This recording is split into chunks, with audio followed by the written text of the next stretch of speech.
That same night, amongst the other stars, suddenly a bright new star appeared. Of all the stars in the dark vaulted heavens, this one shone clear.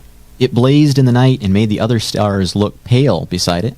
God put it there when his baby son was born, to be like a spotlight, shining on him, lighting up the darkness, showing people the way to him. You see, God was like a new daddy. He couldn't keep the good news to himself.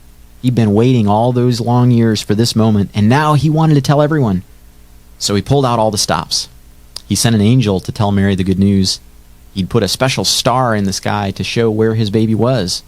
And now he was going to send a big choir of angels to sing his happy song to the world. He's here, he's come, go and see him, my little boy. Now, where would you send your splendid choir? To a big concert hall, perhaps, or a palace, maybe. God sent his choir to a little hillside, outside a little town in the middle of the night.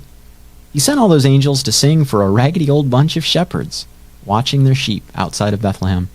In those days, remember, people used to laugh at shepherds and say they were smelly and call them names, which I can't possibly mention here. You see, people thought that shepherds were nobodies, just scruffy old riffraff. But God must have thought shepherds were very important indeed, because they're the ones he chose to tell the good news to first. That night, some shepherds were out in the open fields, warming themselves by a campfire, when suddenly the sheep darted. They were frightened by something. The olive trees rustled. What was that, a wing beat? They turned around, and standing in front of them was a huge warrior of light, blazing in the darkness. "Don't be afraid of me," the bright shining man said. "I haven't come to hurt you. I've come to bring you happy news for everyone everywhere. Today, in David's town, in Bethlehem, God's son has been born. You can go and see him. He's sleeping in a manger." Behind the angel, they saw a strange glowing cloud, except it wasn't a cloud, it was angels, troops and troops of angels armed with light, and they were singing a beautiful song. "Glory to God! To God be fame and honor and all our hoorays." Then, as quickly as they appeared, the angels left.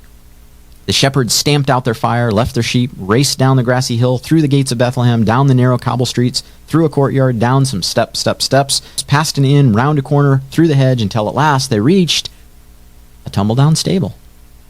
They caught their breath. Then, quietly, they tiptoed inside. They knelt on a dirt floor. They had heard about this promised child, and now he was here, heaven's son, the maker of the stars, a baby sleeping in his mother's arms.